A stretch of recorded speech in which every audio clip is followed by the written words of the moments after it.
तो hello dear student, आज की इस वीडियो में आपके लिए लेके आ चुके हैं दोस्तों आपका मासिक अभ्यास प्रश्न पत्र कक्षा 9वीं विषय आपका सामाजिक विज्ञान का माह जुलाई का पेपर दोस्तों, जो कि आप सबका 31 जुलाई के दिन आपका पेपर होने वाला है। साथ में हम आपको इसी वीडियो में आपके इस क्वेश्चन पेपर के सभी प्रश्नों का फुल कंप्लीट सॉल्यूशन के साथ आप लोगों को बताने वाला हूं दोस्तों।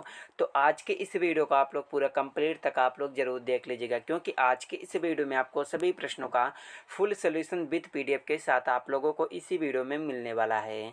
तो दोस्तों आप लोग देख सकते हैं पेपर आपका कक्षा 9वीं विषय आपका सामाजिक विज्ञान का माह जुलाई का मासिक अभ्यास प्रश्न पत्र है। पेपर आपका 20 नंबर का आएगा। समय आपको 1 घंटे का मिलेगा पेपर को सॉल्व करने के लिए। तो दोस्तों आप लोग देख सकते हैं कि इसमें हमारा सबसे पहला आपका आता है एक शब्द या एक वाक्य में उत्तर दीजिए, जो कि आपसे 6 नंबर का पूछा गया। प्रत्येक प्रश्न के लिए आपको 1 अंक मिलेगा।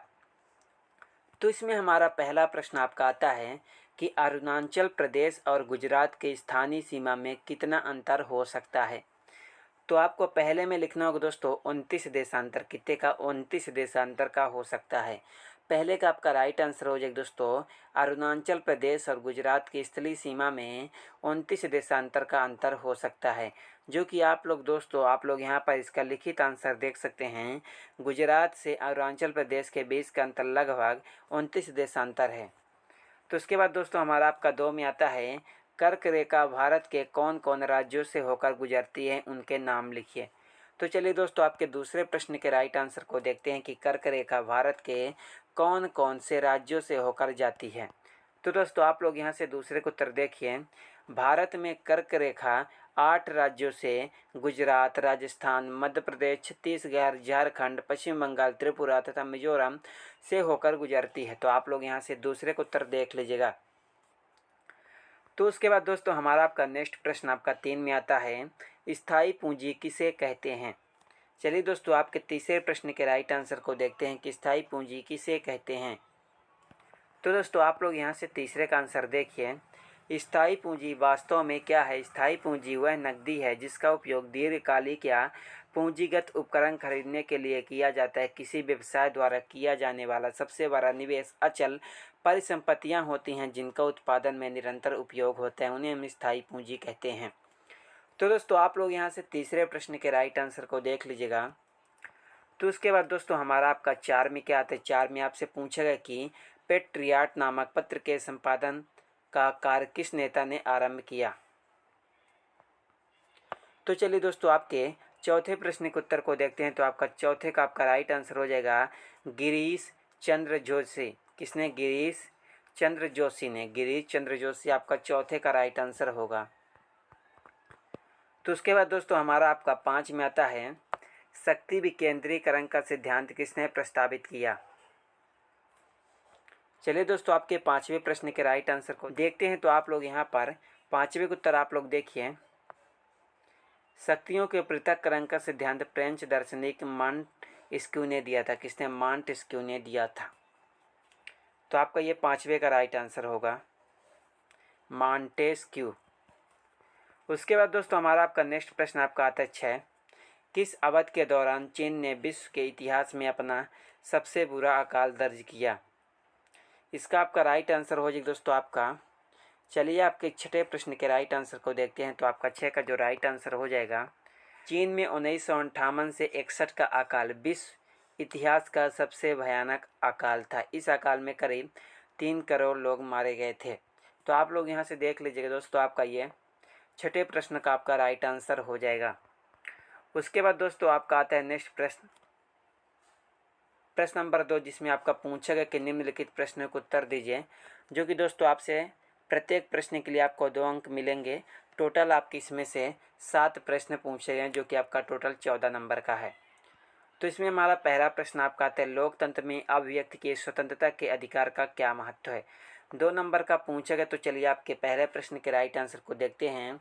लोकतंत्र में अभिव्यक्ति की स्वतंत्रता के अधिकार का क्या महत्व है। तो दोस्तों आप लोग यहाँ पर देखिए पहले का राइट आंसर कि भाषा और अभिव्यक्ति की स्वतंत्रता विशेष रूप से राजनीतिक और अन्य सार्वजनिक मुद्दों के बारे में किसी भी लोकतंत्र की जीवन रेखा है। क्या? जीवन रेखा। लोकतांत्रिक सरकारें अधिकांश लिखित और मौखिक भाषा को सामग्री को नियंत्रित नहीं करती। इस प्रकार लोकतंत्र आमतौर पर अलग अलग या तक के विपरीत विचारों और राय को व्यक्त करने वाली कई आवाज़ों से भरा होता है। तो आप लोग दोस्तों यहाँ से पहले का आंसर देख लीजिएगा, दूसरे का पहले का उत्तर है।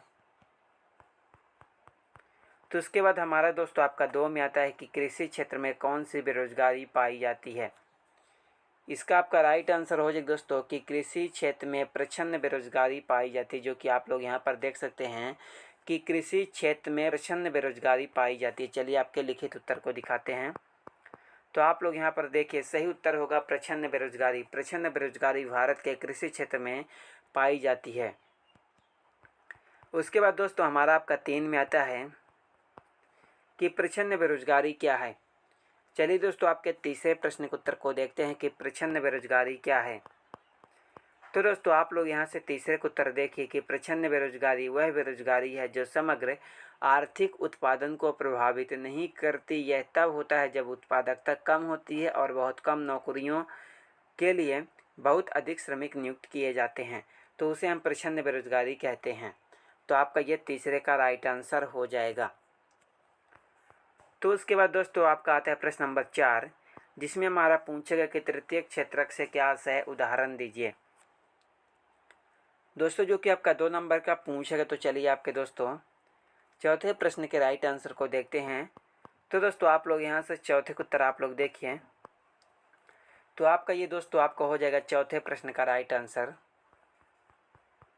तो उसके बाद दोस्तों हमारा 5 में आता है। 5 में आपसे क्या पूछेगा कि भारत के तीनों और विस्तृत जल राशियों के नाम लिखिए।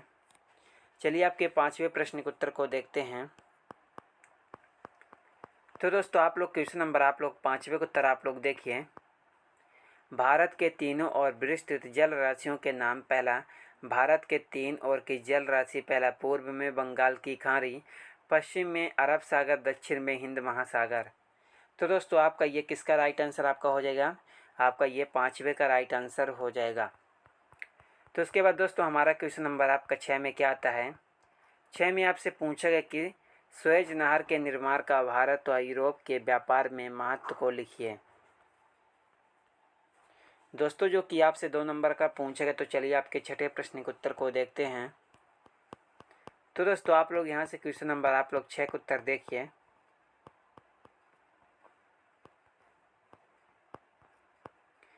भारत को एक से अधिक मानक की आवश्यकता होती है, क्योंकि देशांतर रेखाओं के मानों से स्पष्ट होता है कि इनमें से लगभग 30 डिग्री का अंतर होता है। तो आप लोग यहाँ से छठे का उत्तर देख लीजिएगा।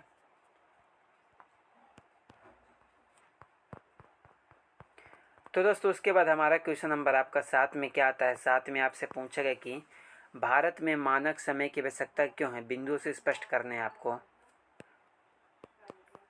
तो चलिए दोस्तों आपके 7वें और अंतिम प्रश्न के उत्तर को देखते हैं। तो दोस्तों आप लोग यहाँ से 7वें का उत्तर आप लोग देखिए, सुएज नहर के निर्माण का भारत व यूरोप के व्यापार को बढ़ाने में मील के पत्थर का काम किया। तो आप लोग यहाँ से 7वें का उत्तर आप लोग अच्छी तरह से देख लीजिएगा।